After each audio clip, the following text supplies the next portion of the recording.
In the quaint town of Willow Creek, Tennessee, tucked among rolling hills and old oak trees, lived Mrs. Evelyn Harper. She was a spry old woman in her 70s, known far and wide for her unshakable cheerfulness. You'd see her tending her flower beds or sipping tea on her porch, always with a bright smile, even though life hadn't been easy for her.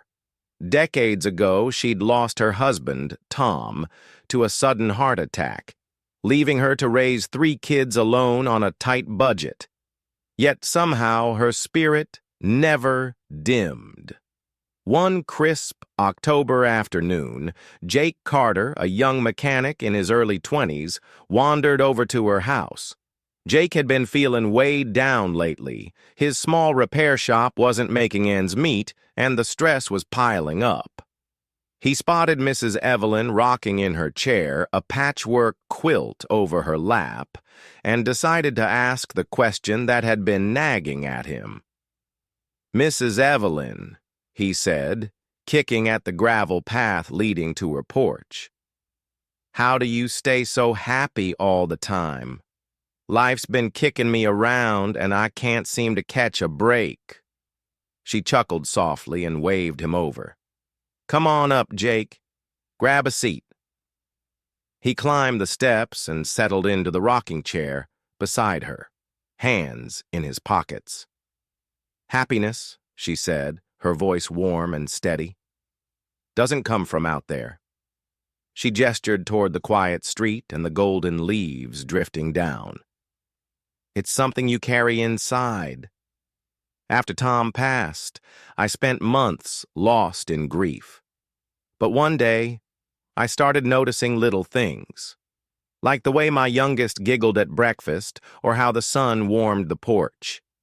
I decided to find one good thing every day, no matter how small. It changed everything." Jake scratched his head, intrigued. "So, you're saying it's about finding something good, even when life's a mess?" "You got it," she replied with a nod. "Take yesterday. I burned my apple pie, but the kitchen smelled so sweet I couldn't help but laugh. Life's full of ups and downs, but they pass. Focus on the good, and it grows." Jake left her porch that day with a thoughtful look. The next morning, when a customer complained about a repair, he didn't stew over it. Instead, he noticed how the guy's kid waved at him through the shop window.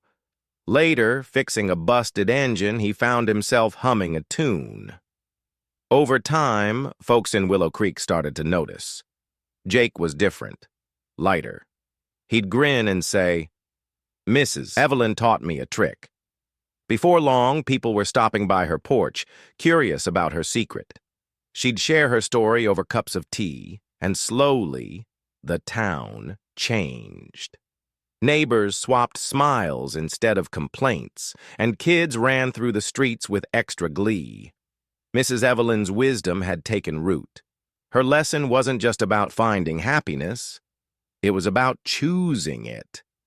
It was about understanding that joy isn't a prize you win when life's perfect. It's a muscle you build, a habit you grow, a lens you put on to see the world differently. It's the courage to look past the storm and spot the rainbow, the strength to hold on to hope when everything's falling apart. And in Willow Creek, that simple truth turned a town into a family, proving that a positive attitude doesn't just lift one person.